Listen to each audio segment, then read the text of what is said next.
Coming on the scene as a metal drummer in the late 80s, Dave DiCenso has since worked in a diverse array of musical contexts, from hardcore and progressive to rock, pop, jazz fusion, funk, and soul. Along with his chameleon-like approach, he is known for his individual sound, musicality, and highly animated performances. Dave has also excelled in the field of education and now divides his time between playing, teaching, and composing. I absolutely love playing drums, and I couldn't imagine not having that in my life. And I really, if I could help facilitate that and have an impact on your life so that you could play drums, that means the world to me. Drummers who prefer dark cymbals with fast responses will love the HH Vanguard series from Sabian. Vanguard provides an elegant, complex sound that is always musical. Each model is fully hand-hammered to be thin and light, with a flatter profile for a deep fundamental tone and a smaller, musically integrated bell. The result is a clean, woody stick definition with exceptional articulation and responsiveness. Find detailed information at sabian.com/Vanguard. Welcome again to another episode of Drummer Nation, where my guest today is Dave DiCenso. Thank you for doing the show, Dave, and welcome. How are you? Yeah, Michael, I'm great. Thank you for having me. You have such a wonderful energy. You know, I'd never met you, but I saw you at that PASIC in 2019. And I just wanted to see what you were about. And I was blown away with your energy. Before we got to what you played or how you played, you just have such a vibe about you that's formidable. I really appreciate that. That's really nice to hear. I appreciate that, man. Thank you for you know, it's well for I mean, it's nice to get obviously to receive compliments, but also to um just sort of other people give you insight into yourself. You know, you might not be aware of how you're coming off, and I'm always pleased to know that I'm coming off in an inspiring way, you know. Man, you were That almost and you what's that? are you were almost jumping off the chair, off the throne when I saw you. You know, you'd get into it just was so cool. But I must say, sometimes I don't dig that when the guys are that's all they have. You know, it's a Yeah, swing yeah. for the Well, fences. I was just about to say that all that stuff is very genuine. You know, when I'm coming out of my chair, excuse me, it's because I have no choice in that moment, and I'm not being dramatic about it. It's like if I'm in a good place when I'm improvising, especially if I'm improvising and by myself, you know, it's like I have to. It's like I'm trying, I should say, to get to a place without trying, of course. You know, like Mhm. in the back of my mind, I'm aware that to offer the most that I can offer, it behooves me, um, uh, you know, to achieve a desired result, right? To do well.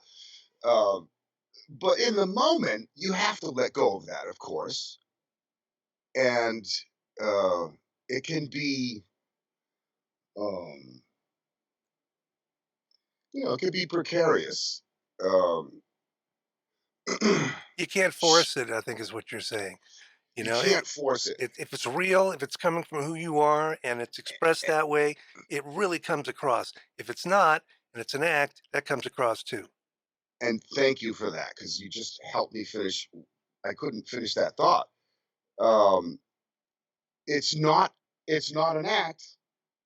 I'm following my muse essentially, and sometimes my muse is going to pull me out of my chair because I might just either barely get somewhere, or I might be fully ready to get somewhere and still come out of my chair, but it's not, Well, let me ask you, how do you it's balance not those forced. things? How do you balance those things? Because there's this way of playing and moving and coming out of the chair, and man, it's just, but there's also this, and you got that too. Well, geez, man. All right. Thank you, Michael. Well, that to me is really what I'm interested in, more so now. You know, I'm 52. I'm 53. Shit, I just had a birthday. I'm 53, and my philosophy when I was younger was this, up and hitting you know, I don't think I've shared this one publicly. My first lesson, I may have shared this one publicly, but it bears repeating. My first lesson was in that, on that topic, if you will, or in that area, was from Peter Erskine. Seeing him play with Steely Dan. Actually, it was called the New York Rock and Soul Review, and and it was Donald Fagen and Walter Becker, but also with like an all-star cast. Phoebe Snow, Boss Skaggs, I think Michael McDonald was there that night too. I could be Hmm. wrong on that one. Uh, oh, great guitar player. I forget his name, but anyway, it was at a shed. It was at a place called Great Woods in Mansfield, Mass. I went with I don't know, a car full of my buddies. Um, and we were out in the parking lot drinking beer, as you do when you're, you know, young. And I don't know. I don't even know if you could do that anymore. I haven't been a spectator to a concert in a while, outdoor concert. That's actually not true, but anyway, I wasn't drinking, in the parking lot the last couple I went to. But we were that night, and sure enough, the show starts, and so it's a shed, Hmm. and we hear the show start, and it sounds like a giant stereo got turned on, and it was like the greatest stereo that you ever heard. It was it was beautiful. It was powerful and perfect at the same time, but perfect in a good way. Like perfect can be sterile. This was a good perfect. It just sounded amazing, and it was full of energy. And my 23 or 4 year old mind, in my visual, my imagination, the music sort of implanted this visual in my head of what I don't know if I was imagining what Peter was doing, like what he looked like according to the music that I could hear but couldn't see, or what I would have been doing if I was actually playing that music that I was hearing. So we friggin' beeline it for the doors, and we've got lawn seats, so we come in where we come into the the venue. The stage is way down to my right, and Peter is all the way stage. I always flip him around if it's stage Stage left or stage left. right. Stage left would be on your right as you're looking at it. Yeah, because stage left is audience Audience right. Yeah. art Audience right. audience I'm just trying to help you. Yeah.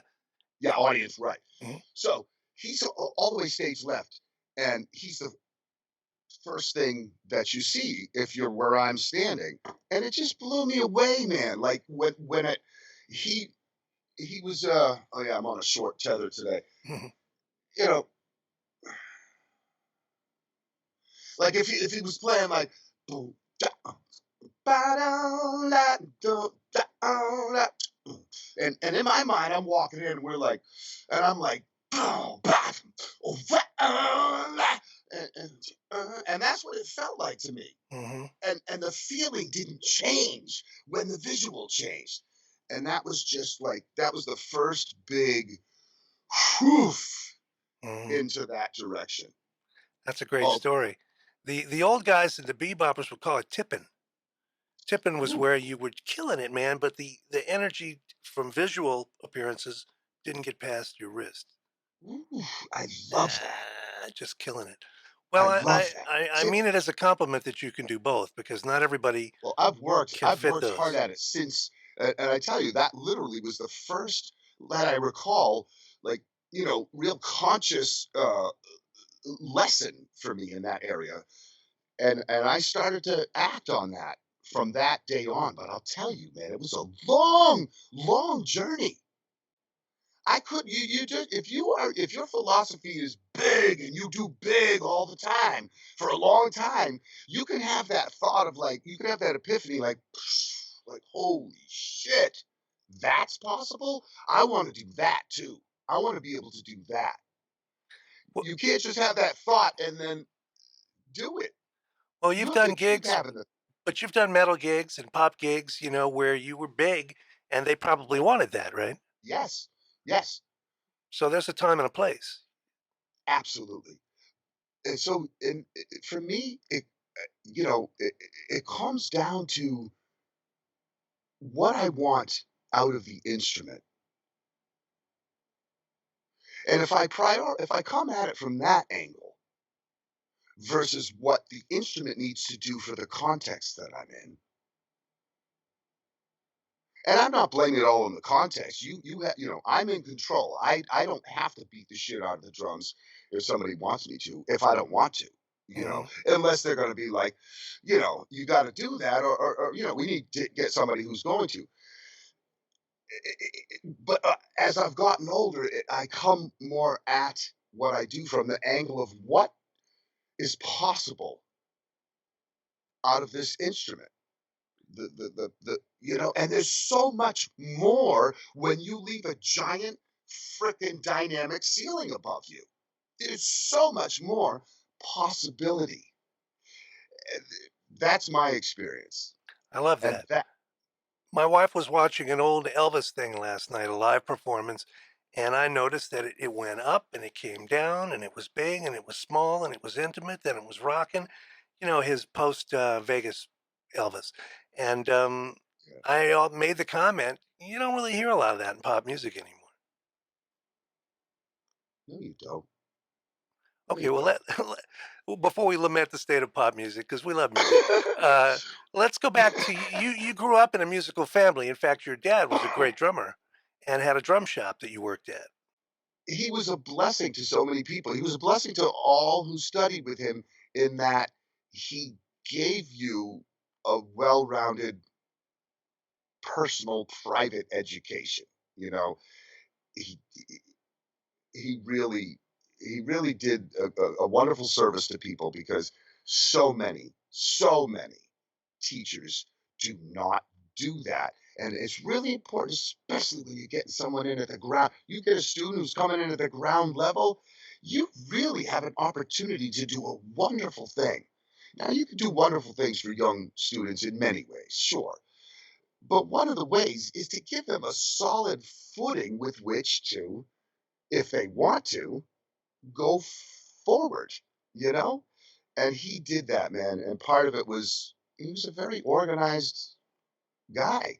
And yeah, he had a very organized curriculum and it was well rounded and people took to it. My dad uh, was a great drummer and a great teacher and a great um,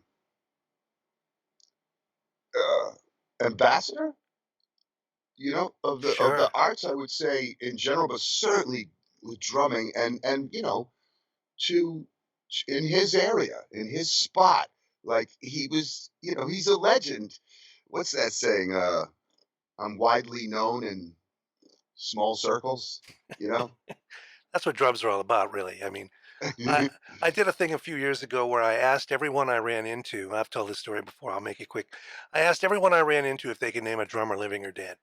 And I'm not talking about musicians. I'm talking about bellmen and waitresses and lawyers and doctors and all Yeah. races and religions and creeds and colors and Oh, that's economic cool. That's cool. everybody for a year, over a year, and I found that about 6% could.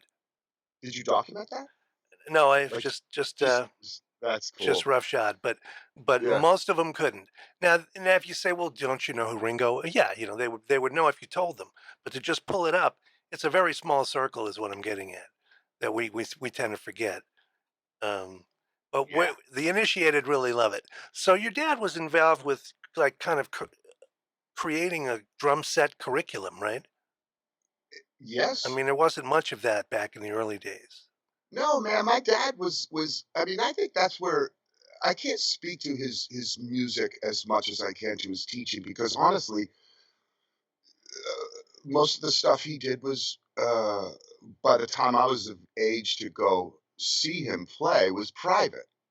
Most Right. of the stuff he did was private functions at that point. He came up playing the clubs. I'm sure the strip bars. I'm pretty sure he told me he played the strip clubs in the Combat Zone in Boston. And he started young, man. He was way underage when he started Hmm.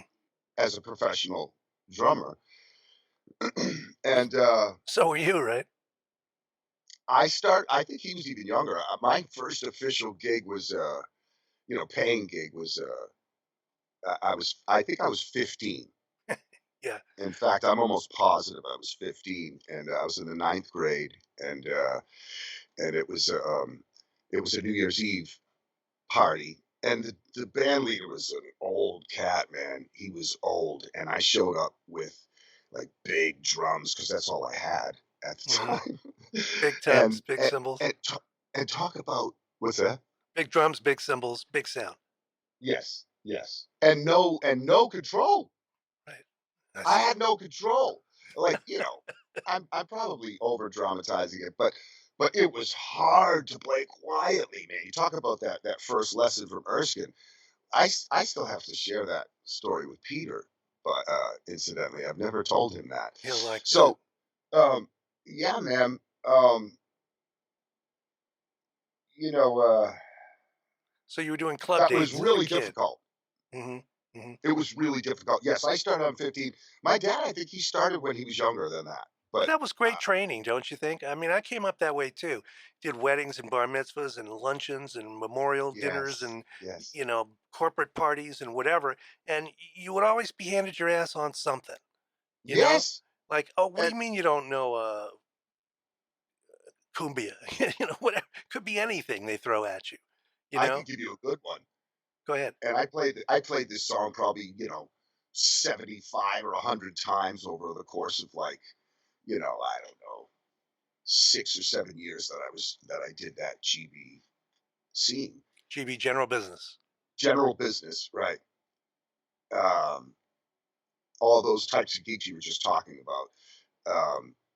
And more, like doing the club dates, like where you play 3 sets a night, cover tunes. I remember playing like old Motown shit with these older cats. I'm like 19, and and you talk about an education. It's like, yeah. So I was Hmm. developing a touch. I had to have been. These Sure. people wouldn't have wanted to play with me if I wasn't developing a touch. But I was very inside that, so I could see it step by step how challenging it was for me.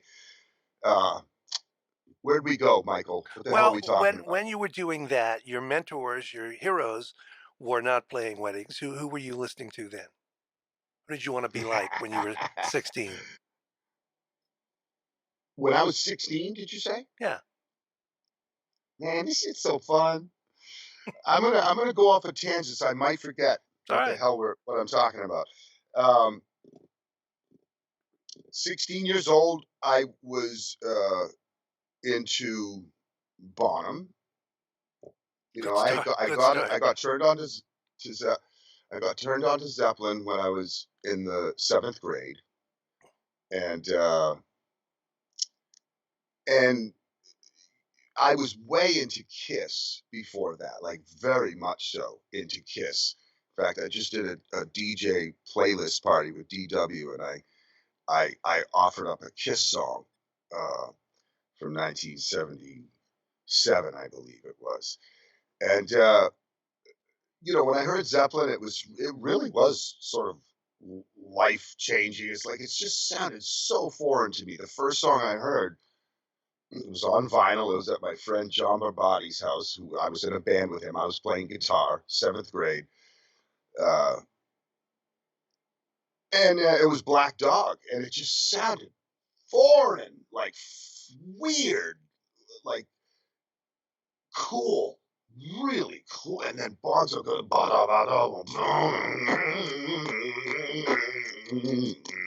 oh, wow. Uh, yeah. So, and Rush came along, Van Halen, Aerosmith, you know, I Hmm. grew up in the suburbs, man. It was rock and roll. We had a couple of great rock stations in Providence and in Boston, HJY, COZ. Um, The Who, like all of it, AC/DC, all there was so much. There was so I remember writing on my school books, like just doing bubble lettering of band names. And there was, like 25 bands that whose songs I knew, whose drummers I knew, whose records I had. So Um, eventually you came to terms with the jazz players, I presume, the Gads and Vinnies and I sure did. all those people. When did that factor into your listening? Well, I had little hints of it. Well, first of all, I grew up exposed to jazz, although I Mhm. was not interested in it.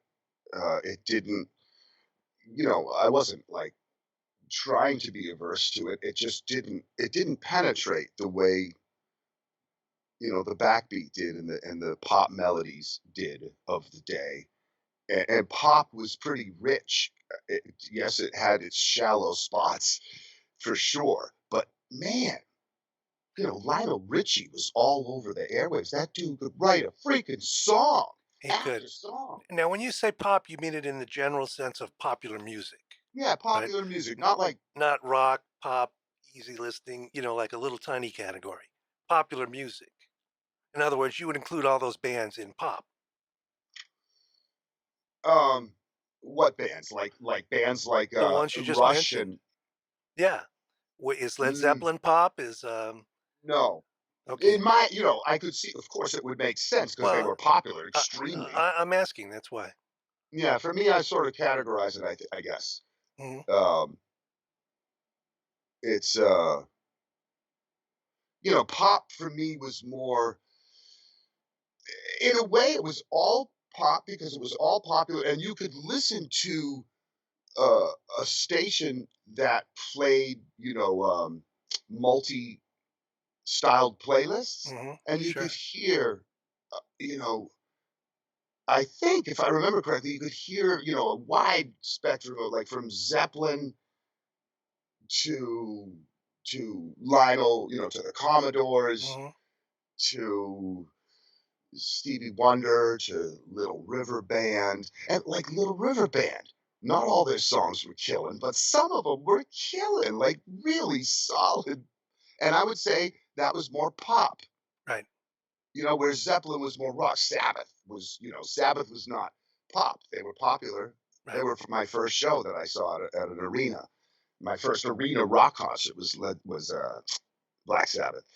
So, you know, I really so anyway, I got glimpses of bebop from my dad. He had a and big band. He had a substantial record collection, and he played it. He played the vinyl, spun the vinyl, and my brothers had definitely were jazz influenced more so than myself.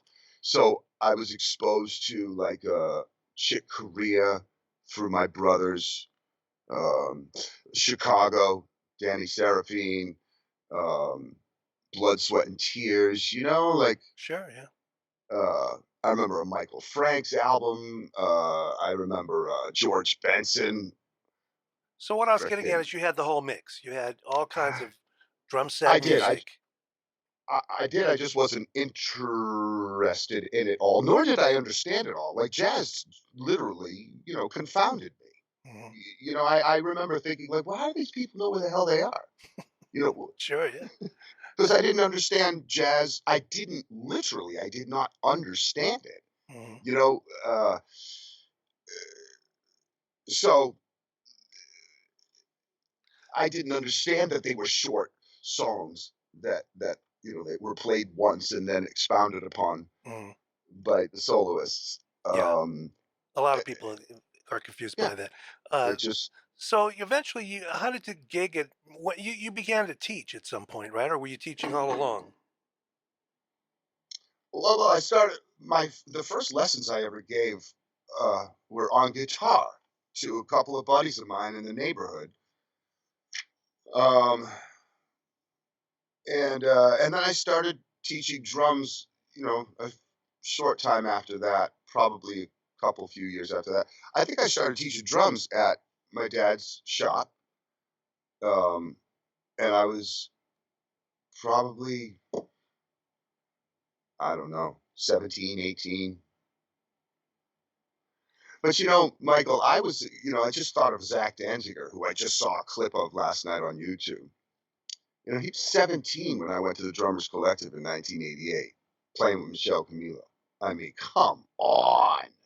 When I So, moved when I moved to Los Angeles, the first guy I heard, a friend of mine was playing trombone with Bill Watrous' big band. So I went to oh hear yeah, him, and the drummer was Chad Wackerman, and he was like 17. And it's the yeah, first drum I heard in Brooks. LA. I was like, man, I'm going home. That's it. I've had it. His younger brother Brooks too, man. He Oh, was a yeah. Just bad little dude when he was a little dude. that was another musical family there too. Yeah, very So you much so. have books as an educator, though. At some point, you took this seriously. Uh, yeah. I mean, it's that's interesting that you put it that way because I didn't take teaching as seriously when I first started doing it as I do now. I didn't respect it as much as I do now. I didn't honor it and appreciate it. I didn't get it. I was very focused on being a player, and teaching was very much a means to that end for me. So you were And probably more listening to playing more about playing with records than practicing out of method books. well, I started drum lessons when I was 5 years old, and with my dad at my request. And you know, my memory is I didn't like it. It didn't go very well. I remember crying at least once, my dad being like not happy with my output. Mhm. And man, I had a fair amount of natural ability, not a ton, not, I wasn't a prodigy, but I could play and certainly enough to feel like I sounded good and I was having fun playing along to my frickin' 45s and my LPs, with my dad's floor speakers on either side of this Sonar drum set that I have stacked up over here. Um, and,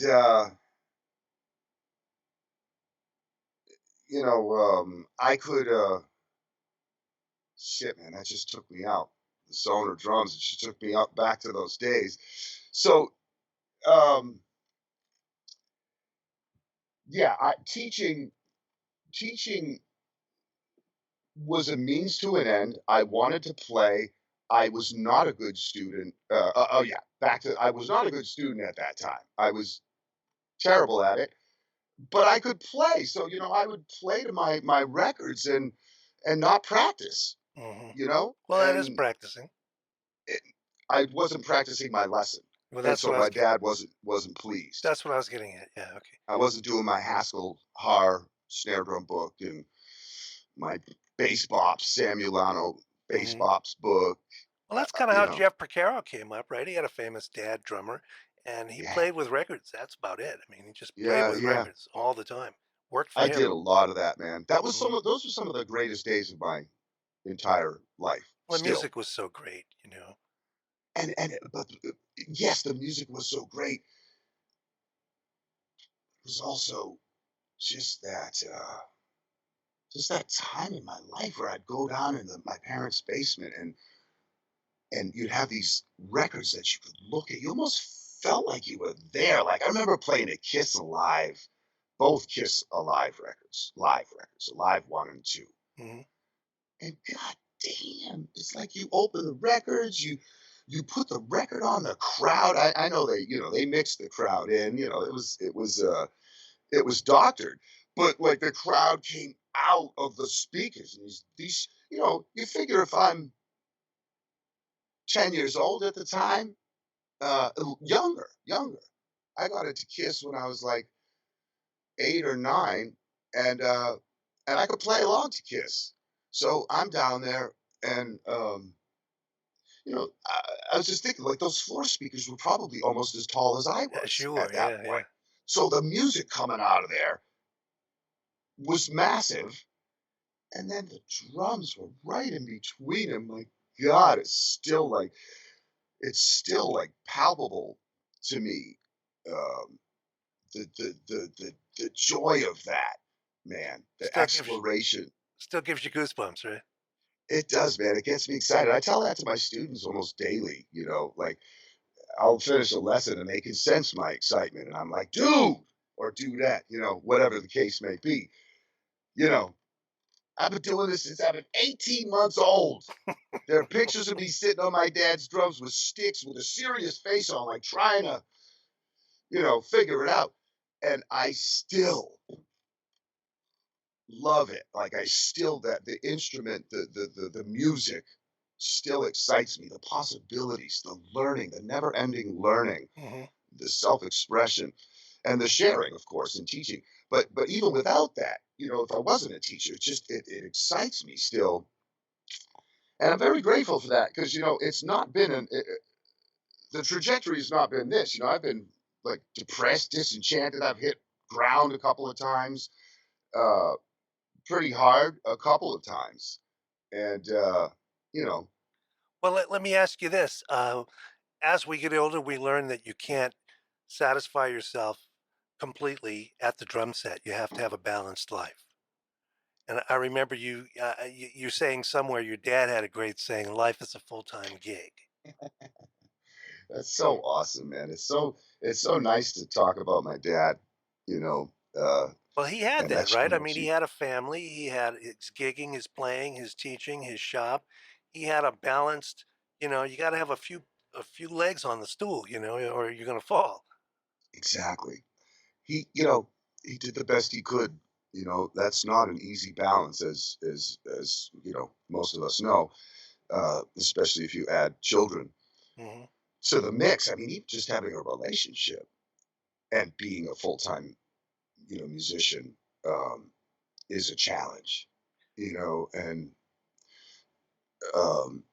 I say that meaning it's probably more of a challenge than a lot of other occupations. Right. Maybe not. I don't know, but it seems that way to me. Because you really, I mean, what's that say? Music is my mistress, right? I mean, that's the saying, right? Ellington, yes. Who? Duke Ellington. See, I told you, teach me some more. It's just a book Um, title. But I'm sure you convey that to your students as well, right? That they have to have a balanced life and find a way to put this all in perspective and be human beings on this planet. Absolutely, man. That's my thing as an educator is like I my philosophy is I teach the whole student. Right, like a guru. Yeah, I teach the whole student like a doctor would, a holistic Mhm. practitioner would teach would heal the whole patient. Address the whole patient. Don't just look at the symptom. Let's look at the whole. What is it? I don't know. Organism. Let's look at the whole picture, the whole context of what. And I say to my students very regularly, we're at this point in your life. If you're 20 years old, you're certainly ready to start paying attention to the instrument that plays the instrument.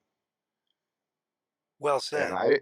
I didn't do that when I was 20 years old. Hmm. No one taught me to do that. My dad was trying to as a dad, but not I don't think so much as a teacher. And I didn't spend a lot of time studying with my dad, when Hmm. all said Hmm. and done. I mean, I did when I was a little kid, and like I said, it didn't take like I studied with my dad for like 5 years, I think, from 5 to 10 years old. I didn't know how to read by the time I was done. Well, it was That five to wasn't his ten. fault. You got to remember, you were 5 to 10. You know, Yes, you were a little yes. boy. don't don't beat yourself up on that. You were a little No, boy. I appreciate that, man, but I'm not beating myself up. I'm just sort of recounting and Hmm. I don't know, just sort of processing it. But I do appreciate that. Um, Now, when we go to now, let's talk about Berkeley. You've been on the staff faculty there for how long? I'm not telling. A long time, and that's a It's great. been 25 plus years. I think it's Mm. like 26 or 7 years. 94. So whatever that is. I was hired in for the fall semester of 94. Okay, well, I had never been there till I went up with Ralph Peterson, by the way. A moment Oh, a moment of, remembrance and good wishes I've been for thinking about Ralph every day, me too. for a long time, Me too. you know. Well, in the future, if you're watching this, he recently passed within the last week or so, and it's, we all loved him. So, but let's move past that right now. If I go to school at Berkeley, there are so many great, great, great drummers on the staff there. So, does the student get the choice of who they pick, or do they go through different ones each semester, or how does a student track through that? The student gets it, the student gets to pick based on their semester uh, level. So if you're an eighth semester student, you're going to get first pick. You'll be in the first round in during registration to choose your private instructor. And, And then so it goes. So if you're a second semester student, you're going to get last pick. If you're a first semester student, I think you basically you're given a teacher.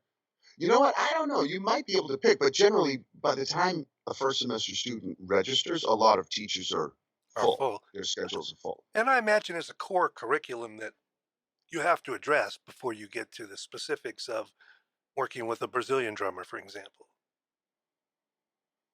No? Sorry, my head was somewhere else. That's Say right. that again. I imagine there's a core curriculum you have to address as a student before you go with a Brazilian specialist or somebody who. Well, I mean, you could end up with a Brazilian specialist, Mhm.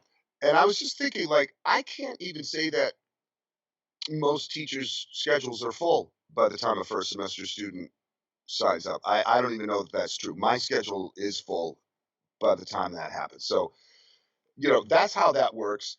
And you could end up with but so yeah, I mean, you could, in your second semester, if you come to Berkeley and um, about a teacher who's doing what you want to do, who teaches, specialty, if you will, or you're just a fan of that person, Mhm. as long as their schedule's not full, you can choose them.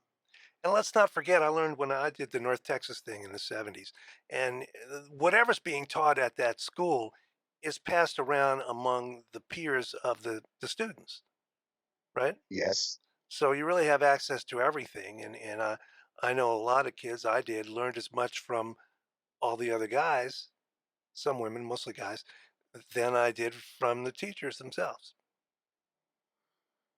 Meaning what your fellow students were offering We're offering from. from their experience and then from their other teachers they were with. Yeah, yeah, yeah. Right. So That's a that's a giant beautiful resource, right? dude. Right, What a right. beautiful school. Just propagating. Yeah. It's just growing everywhere. And also, aren't Fertile. you encouraged there to be a professional artist? Like nobody's going to be upset if you have to go somewhere for 2 weeks and do a heavy gig or. Oh yeah, like um, it's one of the reasons I've chosen to remain a part-time uh, faculty member because you have a little more freedom to do that than if you're full-time. And I've taken professional leaves on more than one occasion for long periods of time to tour with Josh Groban, for example. 2013, I was gone the whole year. 2011, gone most or half the year. 2014, I think I was gone for a summer, and I was teaching. At that time, I was teaching the summer semester, so I didn't for that summer. Anyway, um, there's there is room. It's you have to apply if you're going to leave for a year. You've got to apply. You're supposed to do it in advance, and other than that, I think there's a cap of like 2 weeks. I think like you can't be jetting off in the middle of a semester. I had an offer that was a couple semesters ago to do a 5-week thing that I was really interested in doing. Um, and I didn't find out about it. You know, as you do in this business, you often don't find out about shit until it's like right around the corner. We need someone for this, you know. Right. Uh, and and it just, you know, I found out about it like right at the beginning of a fall semester. It was going to start right, like right in the middle of the fall semester, and you know, it's just that one hurt. Can't do them all. You can't do them all, and you know, even if I was allowed to do that, you know, take 5 weeks off in the middle of a semester, I honestly, I think I'd feel like shit doing that to the students Glad to hear you because say they, that. you know, the students are the majority of them are coming to me because they want to study with me. So for me to leave for a third of the semester, that just would not sit well with me. So Beautiful. Great, great, anyway, great response. Now tell me about the books you have. The books you wrote, uh, I should say. that I wrote. Yes. Yeah, I've got a few books. I got 2 books that I wrote. I've got a third one that I'm aiming to release in 2021. The first one was released in 2009. It's called Universal Rhythms for Drum Set. Um, the premise behind that book was like, you know, the Rosetta Stone theory. Like they're, you know, like we're all trying to demystify this stuff, right? We're all trying to make it easy because the music should be the challenge, right? The music itself, the moment, that should be the challenge, not the rendering of the music. You know, it doesn't mean it's absolutely effortless. You know, I grew up in the '70s watching Lynn Swan make, you know, incredible catches that the, you know, most humans would not be able to do it. He would do it gracefully. You know, it doesn't mean he wasn't expending some effort. He's just doing it artfully.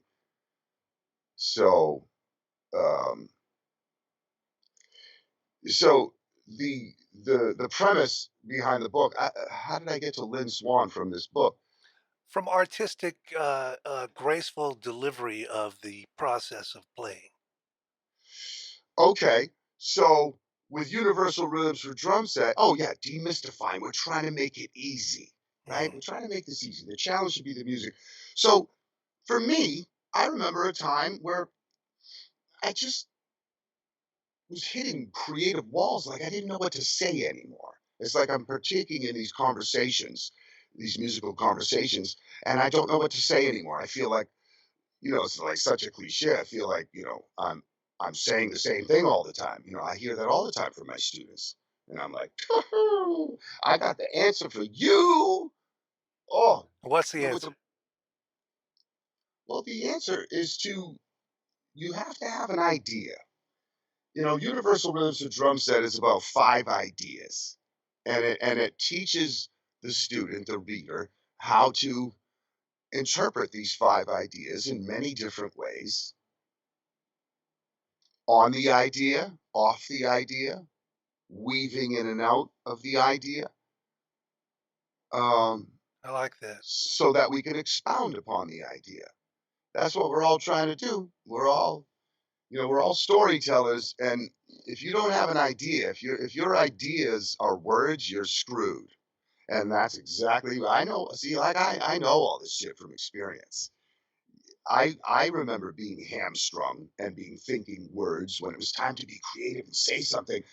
Yeah, I would say a lot of words would come out, but you know what? How much content was there? You know, how much was there to really compel the listener versus sort of bore the listener? And I've also been on the other end of that, where I've been at like a clinic. I think of one in particular, like a PASIC, one year, a long time ago, and seeing this incredible drummer um, literally put me to sleep. Like my head was nodding. And this dude was like killing shit. Like he was up there killing shit, and maybe I had a late night the night before, but it was not. Whereas I had already had that experience of seeing Steve Gadd play with the Buddy Rich Big Band at the Memorial Concert in Long Island in 1989, and come out of his chair Hmm. playing a shuffle like I saw bah, that. Yeah. bah, bah, bah, I don't even remember the tempo, but it was, you know, and I remember even at 21, in 1989, I was 21, full on metal. Philosophy was hit. And so I could relate to Steve Gadd on that level too, because he was Hmm. laying into shit, Hmm. certainly that night. But I had the experience of being moved by a couple of notes and a whole lot of sound and feel. I knew what that felt like. So now I know what it feels like also to play a shitload of notes or to hear a shitload of notes and be moved to sleep. Z's instead of You tears. probably know Adam Nussbaum, right? A friend of mine. He describes it as way too much of not enough. That's cool. I like that, and I love Adam. Yeah, And he's great. Adam's a mother mama, and I have a great Adam Nussbaum story. He was so nice to me, man. Oh my God, I have this cassette over there. Man, if I was not on my short leash, I'd grab it. But it's cool. It's this, and I kind of don't want to share it. It's like really dorky. It was this cassette that I put together. Cassette, first of all, right? It's like 93. Mhm. And I go to NAM with this bunch of these cassettes. Oh, I hated this part of this. Like some people are really good at this, right? You sell, you market yourself, you brand yourself, Right. and all power to them. All the power to them. I was never good at that. Certainly some. I push myself out of my comfort zone. I make this cassette of, like a reel, a tape reel. A Sure. bunch of short clips of studio work I've done, and this picture of me and this is Dave DiCenso, picture of me, and then drummer. And I handed that shit out, man, and it was really embarrassing. And I'm not saying it should be. It was for me. Okay. Adam Nussbaum's one of the persons I gave it to. I'm still living at my parents at this time. So it's like I'm like 24, 25. I get a message like a few weeks after NAM on my parents' voicemail, and it's Adam Nussbaum. He said, "Hey, Dave, I just wanted to tell you, man, you're playing your ass off, kid. Keep going." And I was like, Good for and so him. whenever I see Adam, I hardly ever see Adam, but whenever I have, I just, I let him know. I remind him of that and how much I appreciated that. He's a He was good the man. only one. He was not that I was, well, yeah, I suppose I was looking for people to respond. Why else would you be doing it? Right? Why else would you Well, be handing your shit out? either to try to get gigs or endorsements or just notoriety in the industry as a young man. There's nothing wrong with that. Yeah, yeah. I hope I'm not coming off as above it all No, not at all. Not at all. uh, You're coming at it as somebody who's has a lifelong commitment to trying to play the drums as an instrument and make good music with people and to share that as a teacher. That's how you're coming mm, off to me. And that's what I sense. When I heard you at PASIC, I got all of that depth and all of that energy as well. And mm. that's you exemplify that more than most drummers I can name who Thank have you, that Michael. that passion that just grabs you, man, from the back of the room. And then I nuance, appreciate that. space, musicality. You know, I don't have to tell you, man. You're the teacher. You Well, you man, know it I better than appreciate me. it because it's been a lifelong. I've not let up. I'm Hmm. not one of those guys who's only played drums. I've also taught. I've also had a family. And I've also written songs and play multiple instruments. I spent a couple of summers like just playing piano, trying to learn standards and having no natural ability for it. Same, same Woo! here. No, no, none. Brutal, brutal. I can understand Next, the theory, but when it comes to executing it, me too.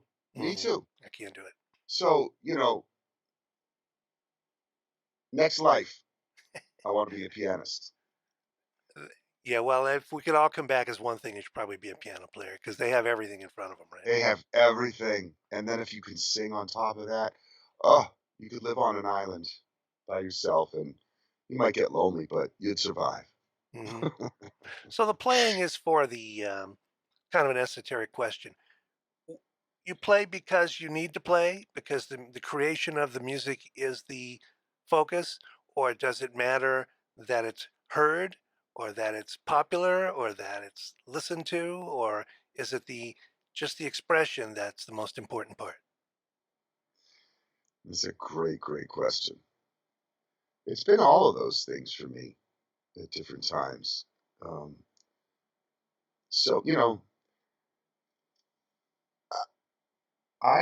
speaking of cassettes, now there was a time in my life where I wanted to be a guitar player, like more than I wanted to be a drummer. I thought guitar was going to be my thing.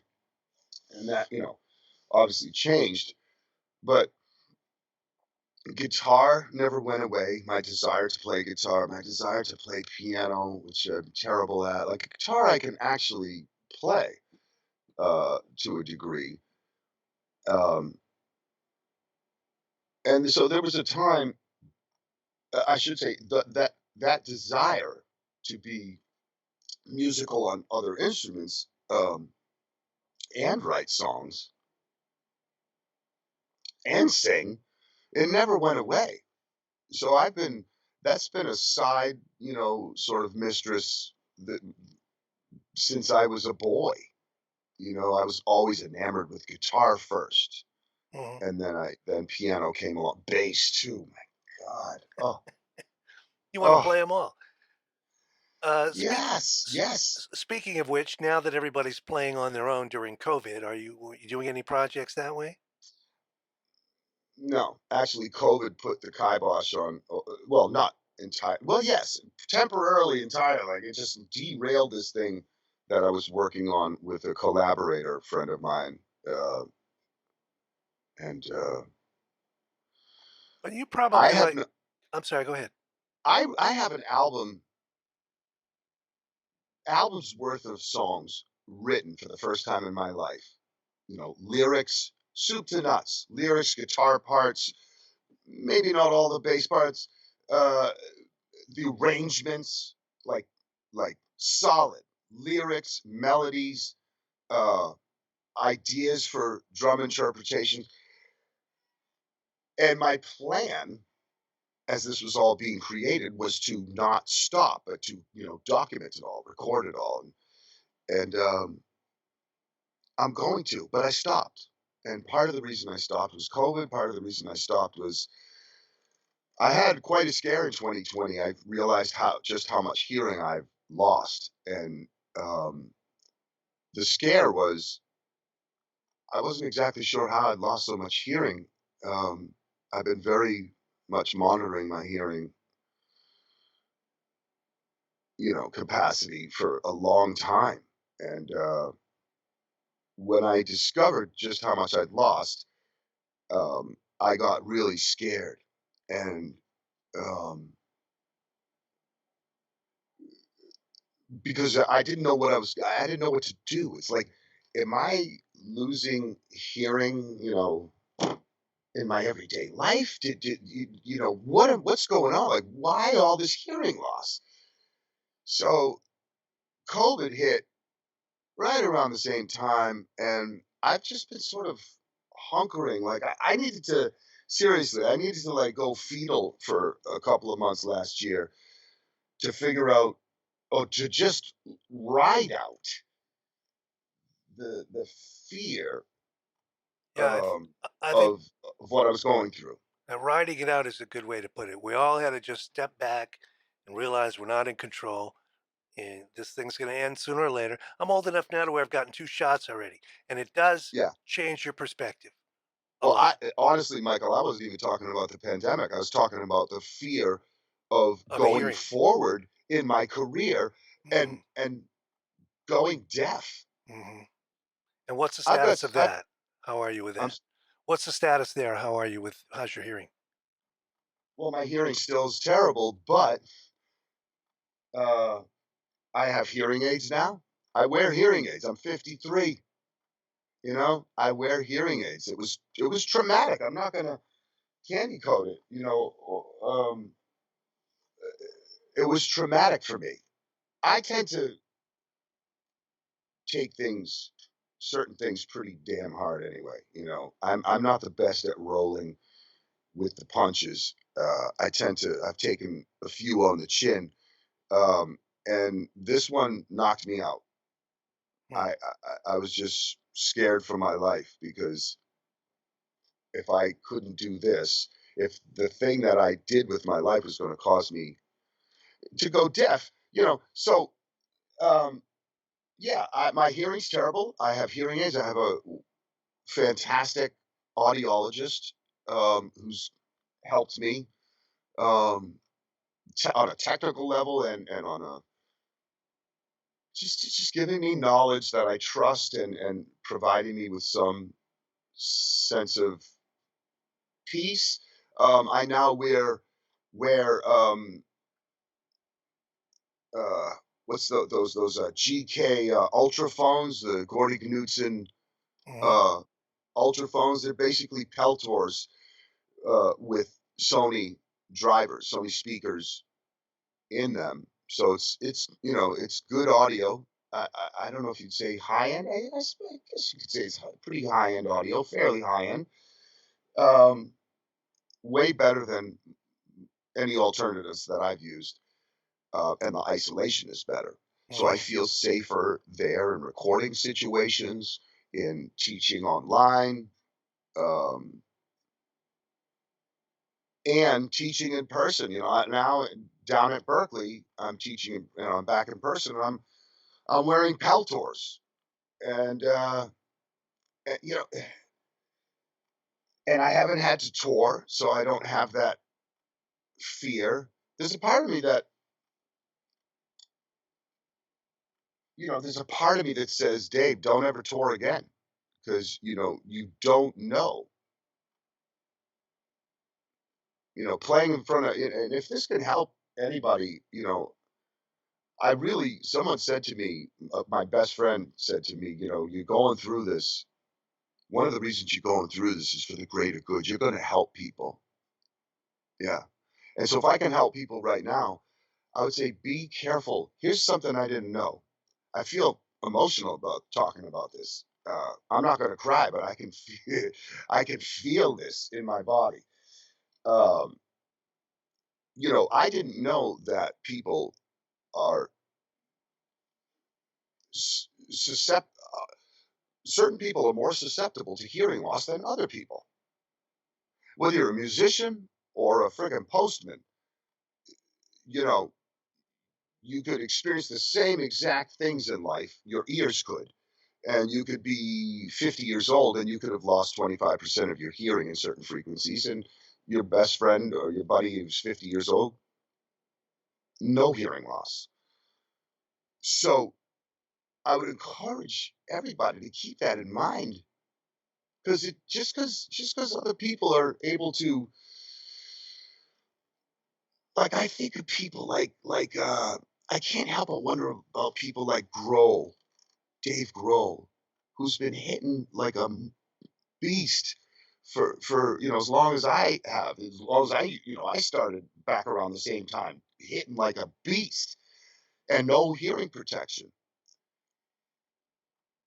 And Grohl's still doing it. It's like I don't think I'll ever hit the drums as hard as I used to, as hard as Dave Grohl, I think, still does. I don't think I'll ever do that again, unless I just know, like, this. And how do you know? And plexiglass, touring with plexiglass. mm, That's worse. I I really think touring with Josh Groban, uh, uh, you know, I toured with him off and on for a few, I don't know, 4 years or so, and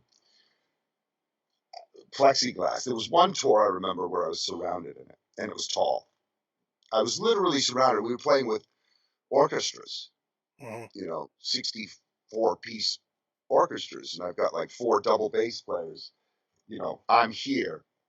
and they're like, you know, 6 feet away from me. The first one in the line is, so I would highly recommend you be careful. If you're make sure your in-ears are not make sure your in-ears are guaranteeing you protection, not just good audio, but protection. I was using plastic, which is the ones these are old ones. I was using these. I used this very pair on a tour, and I think it was a frickin' huge mistake, actually. Hard plastic, short canal, penetration, for lack of a better word. It doesn't go very far in. And So, so so do you think it was the fact that they weren't as protective as they should be, or that the music coming through them was too loud? um, I have to think that it was. You see, this is what was so scary too when I discovered all this is I monitored as quietly as I could possibly do it. When Hmm. I was like on the click, I couldn't hear the click. Right. Which in the studio I feel more comfortable. I'd rather do that. That's to me is more comfortable in the studio than doing it live because you've got so many people lining up to that click. It'd be optimum to have it a little louder, but I had that click I had everything way down. So it wasn't that. I don't think so. Mhm. I don't think so. I think it was just the acoustic volume, and part of it. Well, like you said, it could be genetic too. It could be everything. Well, Anyway, yes, is it that's true. it's That's true. stabilized at this point? Are you still losing your hearing, or is it stabilized? As far as I know, it's stabilized, but I won't really know until my next Hmm. audiogram. So, So, yeah, last question about this: is there an advantage to playing that loud? Does it sound better, or is it just an energy thing that a shed, that's people can relate to? that's such a good question, man. No, the advantage is it's fun.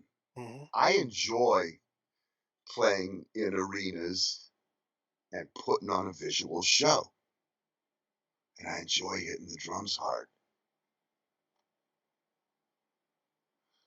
But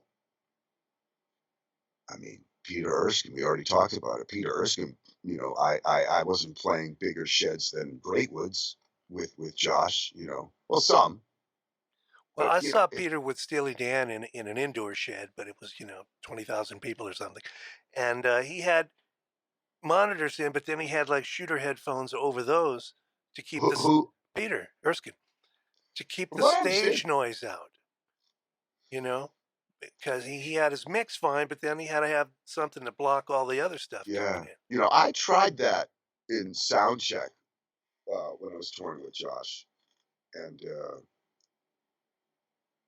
I don't know, I could go do that right now. I could put those pelters on over these in ears, and there's still something about it that feels loud to me.